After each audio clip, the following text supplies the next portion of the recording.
អតីតប្រធានាធិបតីក្រជាងគេបំផុតលើលោកទទួលមរណភាពក្នុងវ័យ89ឆ្នាំលោកជូសេមូជីកាកើតនៅថ្ងៃទី20ឧសភាឆ្នាំ1935បុរសដែលមានរហស្សនាមថាប្រធានាធិបតីក្រជាងគេលើលោកបានកាន់តំណែងជាមេដឹកនាំប្រទេសអ៊ុយរុយហ្គាយចាប់ពីថ្ងៃទី1ខែមីនាឆ្នាំ2010រហូតដល់ថ្ងៃទី1ខែមីនាឆ្នាំ2015ដោយបន្សល់ទុកសមិទ្ធផលជាច្រើន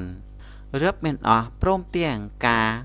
គោរពស្រឡាញ់ពីប្រជាជនគ្រប់ស្រទាប់វណ្ណៈនៅក្នុងឆ្នាំ2005លោកមូជីកាបានរៀបការជាមួយអ្នកស្រី Lucia Topolensky ជាសមាជិករួមក្រុមចលនាសេរីភាពជាតិ Tupamaro ទោះយ៉ាងណាក៏ដោយចំណងស្នេហ៍អ្នកទាំងពីរមិនអាចបង្កើតបានកូនជាចំណងដៃឡើយព្រោះយឺតពេលអស់ទៅហើយពួកគេទាំងពីរនាក់រស់ក្នុងកសិដ្ឋានតូចមួយនៅទីក្រុង Montevideo ដោយគ្មានទ្រព្យសម្បត្តិអ្វីជាដុំកំភួនឡើយមានត្រឹមឡានកញ្ចាស់មួយម៉ាក Volkswagen Beetle ផលិតឆ្នាំ1987ដោយសារអតីតប្រធានាធិបតីរូបនេះមានប្រវត្តិជាអ្នកតស៊ូនយោបាយប្រឆាំងរដ្ឋាភិបាលលោកត្រូវបានប៉ូលីសចាប់ខ្លួនជាច្រើនដងលោកមូជីកាបានរត់គេចខ្លួនចេញពីពន្ធនាគារ2ដងប៉ុន្តែត្រូវចាប់ខ្លួនបានទាំង2ដងនិងជាពន្ធនាគារសរុបរហូតដល់14ឆ្នាំនៅឆ្នាំ1985អតីតប្រធានាធិបតីទី40រូបនេះរួមជាមួយអ្នកទោសនយោបាយផ្សេងទៀតត្រូវដោះលែងឲ្យមានសេរីភាពក្រោមការលើកលែងទោសមុនការកំណត់មិនត្រឹមតែមានងារជាប្រធានាធិបតីក្រជាងគេលើលោកទេលោកមូជីកាក៏មានរហស្សនាមថាប្រធានាធិបតីដាក់ខ្លួនជាងគេលើលោកផងដែរដោយសាររបៀបរស់នៅនិងការបរិច្ចាគប្រាក់ដ៏ច្រើនក្រាស់ក្រែលរបស់លោក90% នៃចំនួនប្រាក់ខែ$12,000របស់លោកត្រូវបរិច្ចាគជាជំនួយមនុស្សធម៌ដល់ជនក្រីក្រនានាមានន័យថាក្នុងមួយខែលោកមូជីកាទទួលប្រាក់បៀវត្សនៅក្នុងនាមជាប្រធានាធិបតីត្រឹមតែ$1,200ប៉ុណ្ណោះ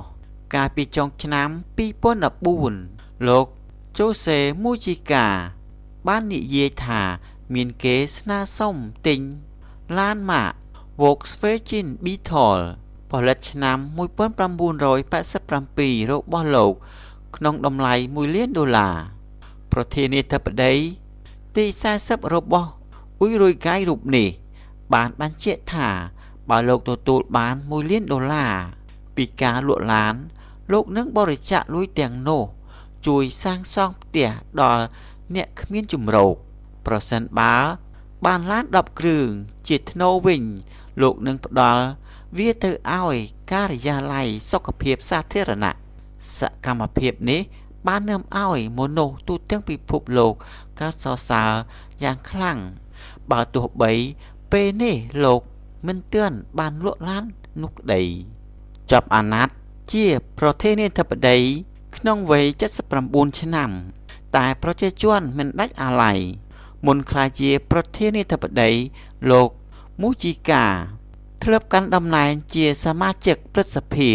និងរដ្ឋមន្ត្រីក្រសួងកសិកម្មលោកបានឈ្នះឆ្នោតលើអតីតប្រធានាធិបតីចាស់និងឡើងកាន់តំណែងផ្លូវការនៅថ្ងៃទី1ខែមីនាឆ្នាំ2010រយៈពេល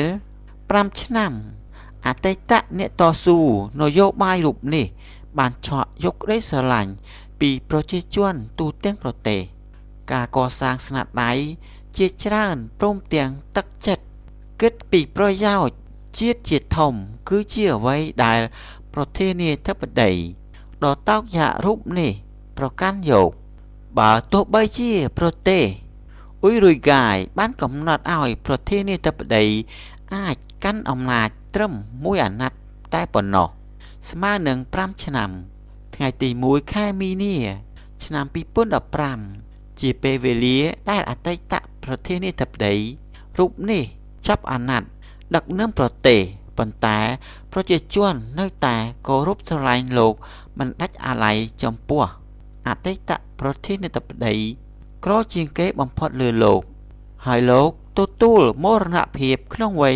89ឆ្នាំអំពើល្អនិងមនុស្សធម៌របស់លោកគឺដកជាប់ក្នុងក្រអៅបេះដូងនឹងការចងចាំជារៀងរហូតរបស់មនុស្សទូទាំងប្រទេសនិងទូទាំងពិភពលោក